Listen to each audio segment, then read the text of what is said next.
All right, welcome to Right On with John Crane. Happy New Year. It's January 4th here, and I just got a fire cooking in the shop, and I'm kicking off the year here with a cool project. This is going to be a table base that I'm making. Now, I'm doing a collaboration with a friend of mine, David Coates, who has Coyote Woodworks here on Bainbridge Island, and he just started a nice gallery where he's displaying his furniture. Now, David's had a sawmill here on the island for many, many years and just makes amazing furniture. So this is a fun collaboration with him. He's been working on a big tabletop, and I am building the steel base for it. So what I got here is I got a piece of I-beam here. This is a piece of W6 4x6. I got a piece of 1/2 inch by 6 inch flat bar and 1/2 inch by 4 inch flat bar here, and so I'm gonna get cutting this material here.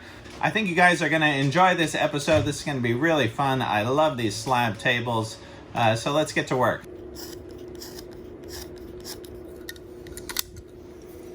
I'm just doing a test cut here, make sure this is all nice and square.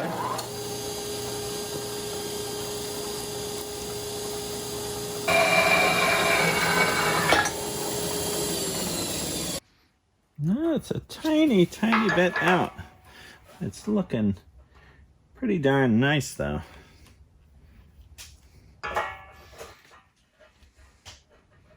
Pretty good up and down. Boy, it's just cutting maybe a 64th out or something. I might tap it around just a hair.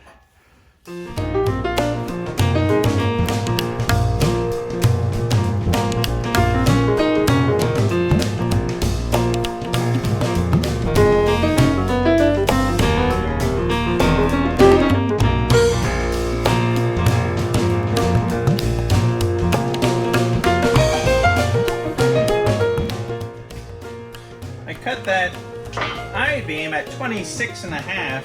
The table height's going to be 27.5, and then this plate here, I'm going to cut this at 28 wide. The table's about 40 inches, 44 inches wide.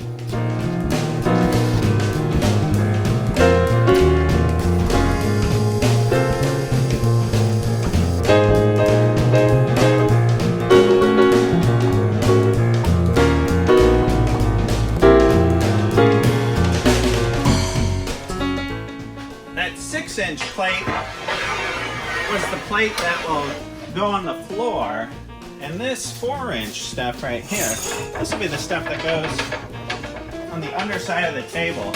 So this will get some holes in it, and then this will be the attachment to the underside of the table. So the same thing, this gets cut here at 28 inches.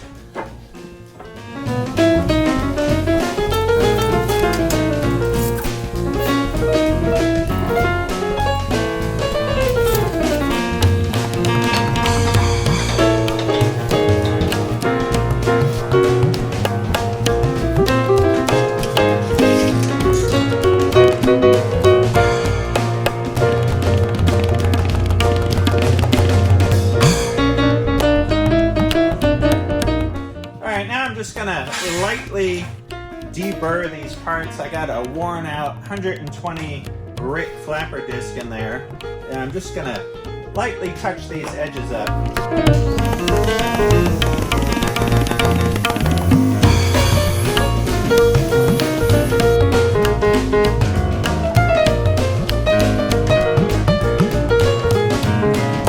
This sander right here, now this is an awesome tool for getting these ends nice and polished.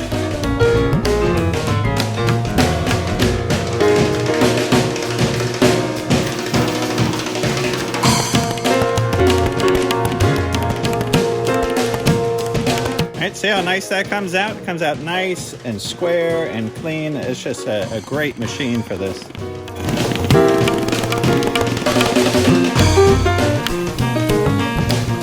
Now that these edges are cleaned up, I just want to put a very light chamfer on these. You know, this is the base of the table down at the floor. people are going to be putting their feet down there, that type of thing. I want this to be smooth, but I still want to keep a nice kind of sharp corner here. Not too sharp, I'm just going to chamfer it a little bit, but I don't want to round anything over.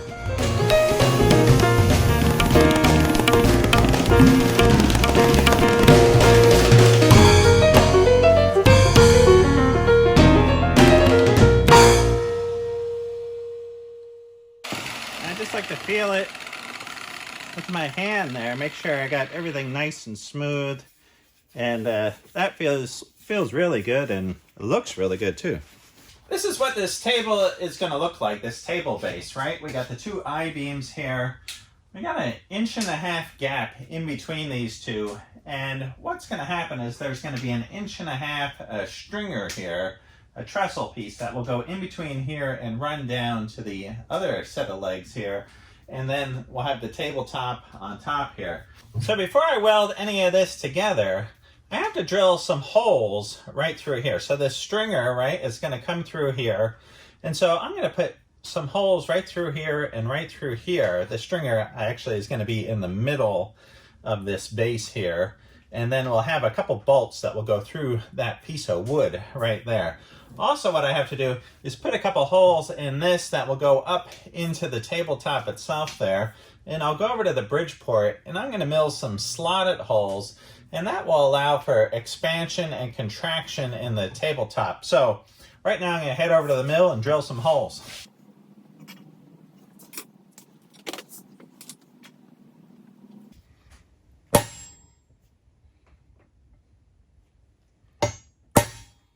All right, I'm over here at the Bridgeport, and I got the I-beam set up here in the vise, and I just got a couple blocks holding up this end here. I center punch those holes, and I'm just going to come down with a 3/8-inch bit here and just drill these out. This doesn't have to be anything precise. It's just a couple bolts going through here to hold that center trestle board. So I wanted to show you guys the Mr. Pete speed chart. Years ago, Mr. Pete put up a cool little chart just for speeds and feeds here for cutting steel. All right, here is the Mr. Pete, the tubal cane speed chart. And years ago, he did a video, and he threw this up on the screen, and I just took a screenshot. And it's been a handy little chart there. So I come over here, and I ask, hey, Jerry, what should I run for a 3/8-inch in steel? So if we look over here, 3/8 in steel, 100 feet per minute, right, is 1,066 RPM. And then if we come over here to aluminum, right, we're 2,132. But today, we're going to run 1,066 on the old Bridgeport. All right, so we'll dial this in here. All right. And we're going to come down to just about 1,000 right here, right? 1,066 is our speed. And I'm just doing this by eye here. I got the center punch, and I'm just coming down, lowering that down until it looks like it's in the middle. A little dash of Earl there.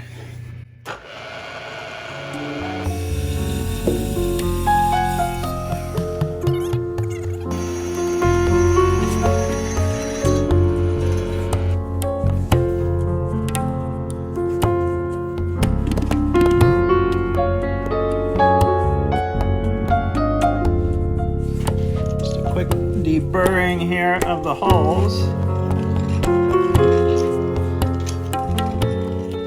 All right, the gap in between our two I-beams, when it gets bolted together, you know, when we slide that trestle piece in there, that stringer, I want to have a little spacer in there. And so the board's going to be 1.5 inches thick, that trestle board. So I made this board here, the spacer, 1 9/16, and I'm going to put the same whole pattern in there. And then when I go to weld it up, I can clamp it up with this board in it.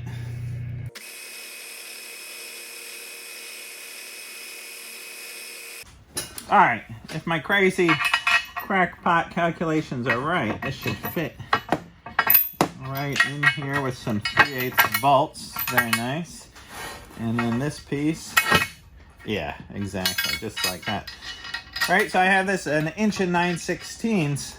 It's going to be 1.5 inch board that's going to slide in there. So I'm just going to have this in between here, so when I weld this up, that holds that at the correct distance, and I can pop this out later.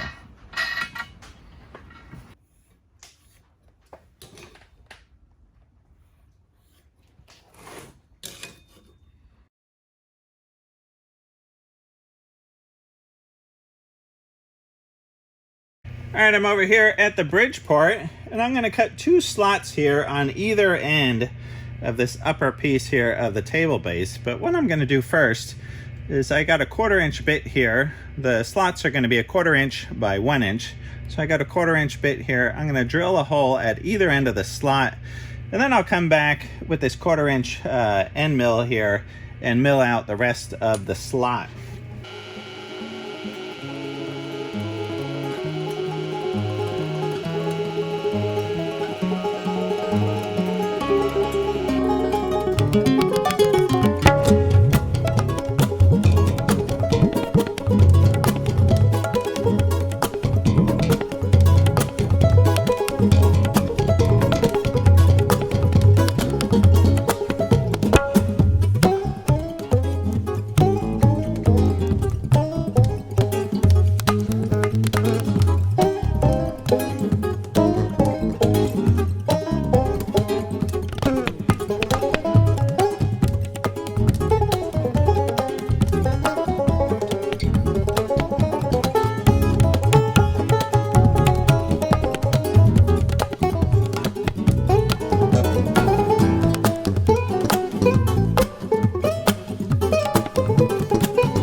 Got a nice slotted hole there.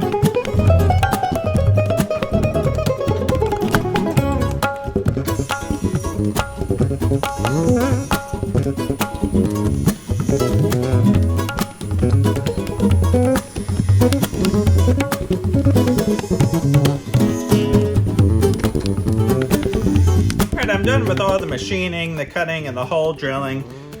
Now it's time to clean these pieces up, get all the grease off, all the rust, that type of thing, before I weld it together. But before I do, I want to label these. So I got my letter stamp set out here, and I'm just going to label each end, you know, one end as A and one end as B, and you know, you'll never see this. This will be under the table there.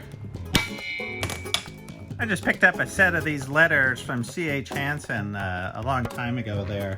And then I made some little holder here a while back that you can put, you know, some words in there, that type of thing. But it's been a great little set for stamping. I'm just cleaning off some of the surface rust here and some of the mill scale and that type of thing with a very fine wire brush on there. I'm not, yeah, see on this side, there's a whole bunch of rust. I think I'm going to take that outside. I'm going to wire wheel it out there and get that rust out. I don't want that going all over the shop here.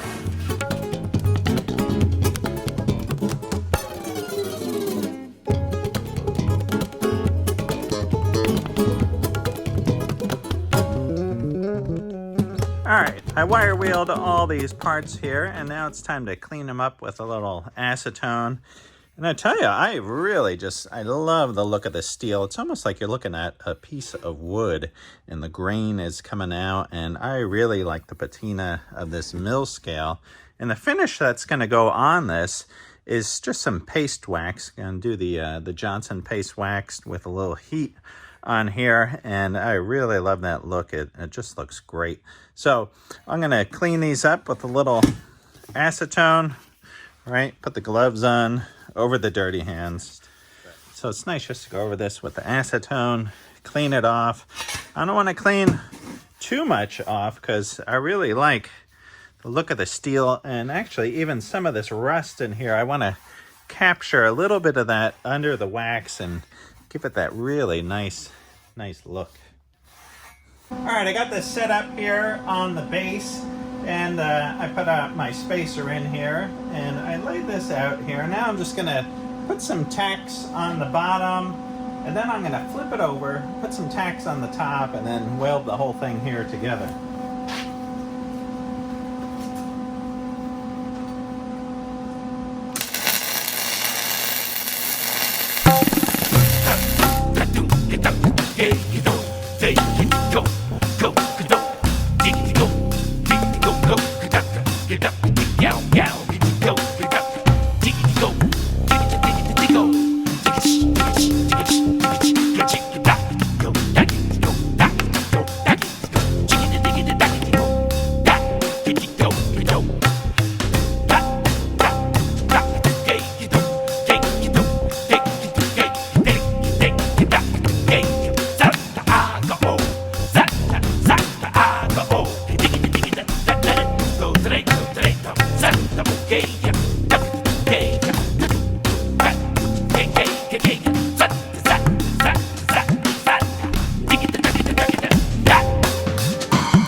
wax on this. I'm using the Johnson paste wax, and but before I put the wax on there, it's nice just to warm it up a little bit. You know, sometimes I'll put this over by the wood stove and heat it up for a while, but I don't have the wood stove going right now, so I'm just going to heat it up with the torch.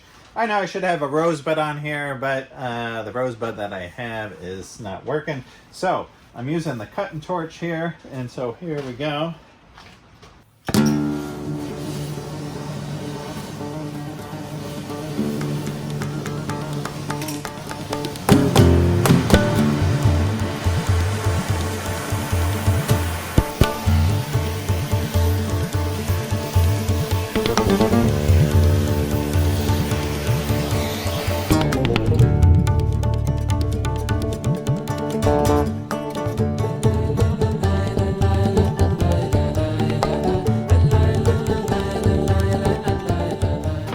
Now that I got that good and hot, I'm just going to come in with the paste wax here on the brush and just brush this right in. And this is a really nice looking finish, and it's good with the heat to have this kind of get into the pores of the steel. This is an old blacksmithing type finish here. A lot of people use. You can use straight beeswax too. That's another great finish. I got some nice big blocks of beeswax, and sometimes I'll use that on the steel, and that comes out really nice too.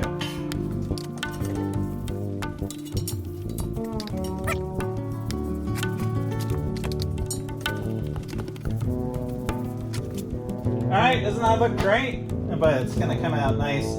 After that cools, I'll wipe it all down, and I'll do the other one here. Alright, now I just like to come in and buff off any excess wax that's on here. You know, while the metal is still a little bit warm here. Just get off any excess wax. And then I'll even come in with the torch for a second time, just to kind of even everything out. And this wax is pretty nice. You can buff it to a nice sheen, just like you're waxing a car, right? And it just turns out really nice. There's so many different finishes for metal that you can use. Sometimes I use Dali's Profin. That comes out really nice too. But this wax is great. You can always come back with this wax and touch up the steel anytime you want.